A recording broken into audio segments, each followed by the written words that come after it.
ಇವತ್ತಿನ ದಿನ ಕರ್ನಾಟಕ ರಾಜ್ಯ ಸರ್ಕಾರಿ ನೌಕರರಿಗೆ ಅತ್ಯಂತ ಸಂತೋಷದ ದಿನ ಅಂತೇಳಿ ನಾನು ಬಯಸ್ತೇನೆ.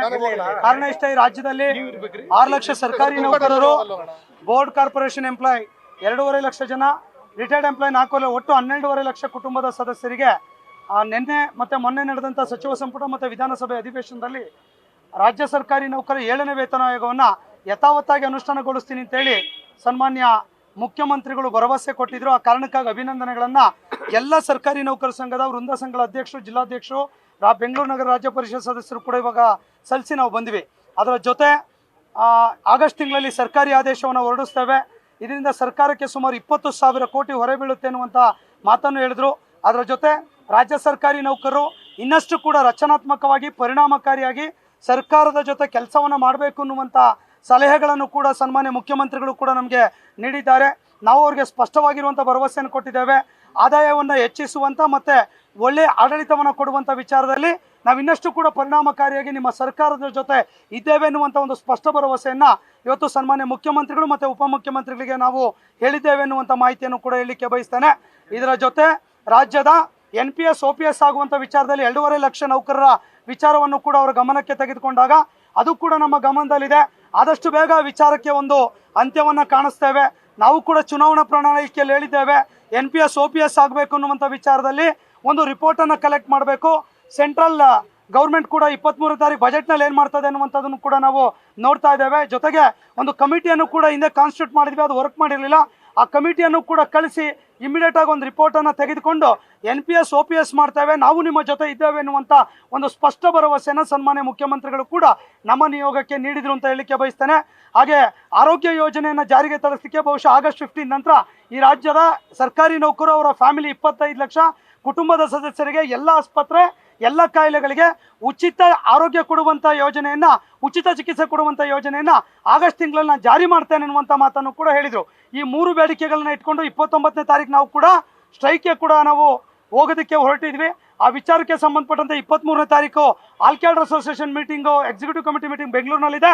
ಅಲ್ಲಿ ಕೂಡ ಒಂದು ತೀರ್ಮಾನವನ್ನು ಮಾಡಿ ನಾವು ಇದ್ರ ಬಗ್ಗೆ ಏನು ಮುಂದಿನ ಹೆಜ್ಜೆಗಳನ್ನು ಇಡಬೇಕು ಅನ್ನುವಂಥ ತೀರ್ಮಾನವನ್ನು ಅವತ್ತಿನ ಸಭೆಯಲ್ಲಿ ನಾವು ತೆಗೆದುಕೊಳ್ತೇವೆ ಅನ್ನುವಂಥ ಮಾಹಿತಿಯನ್ನು ಹೇಳ್ತಾ, ಇವತ್ತು 3 ಡಿಮ್ಯಾಂಡ್ಗಳ ಬಗ್ಗೆ ನಾವು ಹೋರಾಟಕ್ಕೆ 29ರಿಂದ ಅನಿರ್ದಿಷ್ಟಾವಧಿ ಮುಷ್ಕರ ಕರೆ ಕೊಟ್ಟಿದ್ವಿ. ಆ ಹೋರಾಟಕ್ಕೆ ಸನ್ಮಾನ್ಯ ಮುಖ್ಯಮಂತ್ರಿಗಳು, ಉಪಮುಖ್ಯಮಂತ್ರಿಗಳು, ಸರ್ಕಾರ ನಮಗೆ ಒಂದು ಬೇಡಿಕೆ ಬಗ್ಗೆ ಸಂಪೂರ್ಣವಾಗಿ ಕ್ಲಿಯರ್ ಮಾಡಿದೆ ಆಗಸ್ಟಿಂದ ಕೊಡಲಿಕ್ಕೆ. ಇನ್ನೆರಡು ಬೇಡಿಕೆಗಳಿಗೆ ಸಂಬಂಧಪಟ್ಟಂತೆ ಇನ್ನೊಂದು ತಿಂಗಳಲ್ಲಿ ಒಂದು ನಿರ್ಧಾರವನ್ನು ತೆಗೆದುಕೊಳ್ತೇವೆ, ನಮ್ಮ ಜೊತೆ ಸಹಕರಿಸಿ ಎನ್ನುವಂಥ ಮಾತನ್ನು ಕೂಡ ಅವ್ರು ಹೇಳಿದ್ದಾರೆ. ಆ ಕಾರಣಕ್ಕಾಗಿ ಘನ ಸರ್ಕಾರಕ್ಕೆ, ಮಾನ್ಯ ಮುಖ್ಯಮಂತ್ರಿಗಳಿಗೆ ನಾನು ರಾಜ್ಯದ 25 ಲಕ್ಷ ಸರ್ಕಾರಿ ನೌಕರ ಕುಟುಂಬದ ಸದಸ್ಯರ ಪರವಾಗಿ ತುಂಬ ಹೃದಯದ ಧನ್ಯವಾದಗಳನ್ನು ಈ ಸಂದರ್ಭದಲ್ಲಿ ಸಲ್ಲಿಸಲಿಕ್ಕೆ ಬಯಸ್ತೇನೆ. ಸರ್, ಇಲಾಖೆಗಳಲ್ಲಿ ಆಗಿ ನಡೀತಿರುವಂತ ಭ್ರಷ್ಟಾಚಾರ, ಈಗ ನಿಮಗೆ 20,000 ಕೋಟಿ ಬೇಡಿಕೆ ಸರ್ಕಾರ ಈಡೇರಿಸಿದೆ, ಭ್ರಷ್ಟಾಚಾರವನ್ನು ನಿರ್ಮೂಲನೆ ಮಾಡುವಂತ ಬೇಡಿಕೆ ನೀವು ಈಡೇರಿಸ್ತೀರಾ? 20,000 ಕೋಟಿ ಕೊಡಬೇಕಾಗಿರೋದು ಮ್ಯಾಂಡೇಟರಿ ಸರ್, ಇದು ನನಗಲ್ಲ, ಇಡೀ ದೇಶದಲ್ಲಿ 88 ಲಕ್ಷ ಸರ್ಕಾರಿ ನೌಕರಿ ಕೊಡಬೇಕಾಗಿರುವಂಥದ್ದು. ಈಗಾಗಲೇ ಕೇಂದ್ರ ಸರ್ಕಾರ ಇನ್ನೊಂದು ವೇತನ ಆಯೋಗ ಆಗಿದೆ, ನಾವು ಅದಕ್ಕಿಂತ ಹಿಂದೆ ಇಡೀ ದೇಶದಲ್ಲಿ ಅತ್ಯಂತ ಕಡಿಮೆ ವೇತನ ಪಡೆಯುವಂಥ ರಾಜ್ಯ ಕರ್ನಾಟಕ. ಅದಕ್ಕೆ ನಾನು ಸರ್ಕಾರಕ್ಕೆ ಕೂಡ ಹೇಳಿದ್ದೇನೆ, ಒಂದಿಷ್ಟು ಹ್ಯಾಂಡ್ಸಮ್ ಸ್ಯಾಲರಿಗಳನ್ನು ಕೊಟ್ಟರೆ ಒಂದು ಭ್ರಷ್ಟಾಚಾರನೂ ಕೂಡ ಕಡಿಮೆ ಆಗ್ತದೆ.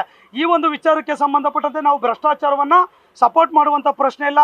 ಅದಕ್ಕೆ ಸರ್ಕಾರ ಆಗ್ಬೋದು, ಲೋಕಾಯುಕ್ತ ಆಗ್ಬೋದು, ನಿರ್ದಾಕ್ಷಿಣ್ಯವಾಗಿ ಕ್ರಮವನ್ನು ತೆಗೆದುಕೊಳ್ಬೋದು ಮತ್ತು ಅದನ್ನು ಎಜುಕೇಟ್ ಮಾಡಲಿಕ್ಕೆ ಏನೆಲ್ಲ ಕ್ರಮಗಳನ್ನು ಕೈಗೊಳ್ಳಲಿಕ್ಕೆ ಸಂಘ ಆ ಕೆಲಸ ಮಾಡ್ತಾ ಇದೆ, ಇನ್ನೂ ಪರಿಣಾಮಕಾರಿಯಾಗಿ ಮಾಡ್ತೇವೆ ಅನ್ನುವಂಥ ಮಾತು ಕೂಡ ಹೇಳಿದ್ದಾರೆ. 100ಕ್ಕೆ 100 ಸರ್. ಆಡಳಿತ ಸುಧಾರಣಾ ಆಯೋಗದಲ್ಲೂ ಕೂಡ ಸಾಕಷ್ಟು ಶಿಫಾರಸ್ಸಿದೆ. ತಮ್ಗೆ ಹೇಳಲಿಕ್ಕೆ ಬಯಸ್ತೇನೆ, 2,66,000 ಹುದ್ದೆ ಖಾಲಿ ಇದೆ. ಆ ಖಾಲಿ ಹುದ್ದೆ ಭರ್ತಿ ಆದರೆ ಇದೆಲ್ಲೋ ಪ್ರಾಬ್ಲಮ್ಗೂ ಕೂಡ ಒಂದಿಷ್ಟು ಉತ್ತರ ಸಿಗುತ್ತೆ. ಅದನ್ನು ಕೂಡ ಅವ್ರ ಗಮನಕ್ಕೆ ತಂದಿದೆ. ಒಟ್ಟಾರೆ ಸುಧಾರಣೆ ಮತ್ತು ಭ್ರಷ್ಟಾಚಾರ ರಹಿತ ಆಡಳಿತಕ್ಕೆ ಸಂಘಟನೆ ಸಂಪೂರ್ಣವಾಗಿ ಸರ್ಕಾರ ಜೊತೆ ಇದೆ. ಅಲ್ಲ, ಪ್ಯಾರಲ್ ಆಗಿ ನಿಮ್ಗೆ ಗುತ್ತಿಗೆ ನೌಕರನ್ನು ಕೊಟ್ಟಿದಾರಲ್ಲ, ನೀವು 2,80,000 ಹುದ್ದೆ ಖಾಲಿ ಇದೆ, ಪ್ಯಾರಲ್ ಆಗಿ ಸರ್ಕಾರ ಗುತ್ತಿಗೆ ನೌಕರ ಕೊಟ್ಟಿರುವಂತದ್ದು ಡಾಟಾ ಎಂಟ್ರಿ ಆಪರೇಟರ್ ಮತ್ತೆ ಗ್ರೂಪ್ ಡಿ ಅಷ್ಟೇ. ಫೀಲ್ಡ್ ಸ್ಟಾಫ್ ಯಾರನ್ನೂ ಕೊಟ್ಟಿಲ್ಲ.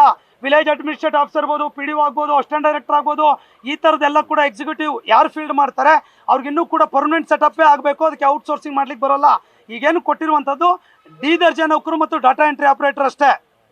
ಖಾಲಿ ಇರೋದ್ರೊಳಗೆ ಸ್ಪಂದಿಸಿದ್ದಾರೆ ಸರ್. ಅದು ಈಗಾಗಲೇ ಅವ್ರ ಮ್ಯಾನಿಫೆಸ್ಟೋದಲ್ಲೂ ಕೂಡ ಪ್ರತಿ ವರ್ಷ 1 ಲಕ್ಷ ಭರ್ತಿ ಮಾಡಬೇಕು ಅನ್ನುವಂಥ ಮಾತನ್ನ ಹೇಳಿದ್ದಾರೆ. ಸೊ ಅದ್ರ ಪೂರಕವಾಗಿ ಪ್ರಾರಂಭವನ್ನು ನಾವು ಮಾಡ್ತೇವೆ, ಸಹಕರಿಸಿ ಅನ್ನುವಂಥ ಮಾತು ಹೇಳಿದ್ದಾರೆ ಸರ್. Thank you sir. ಜನರಿಗೆ ಒಳ್ಳೆ ಸೇವೆ ಕೊಡಿ. ಖಂಡಿತ sir, thank you sir. News First, ನಿರ್ಭೀತಿಯಿಂದ ನಿಮ್ಮ ಪರವಾಗಿ.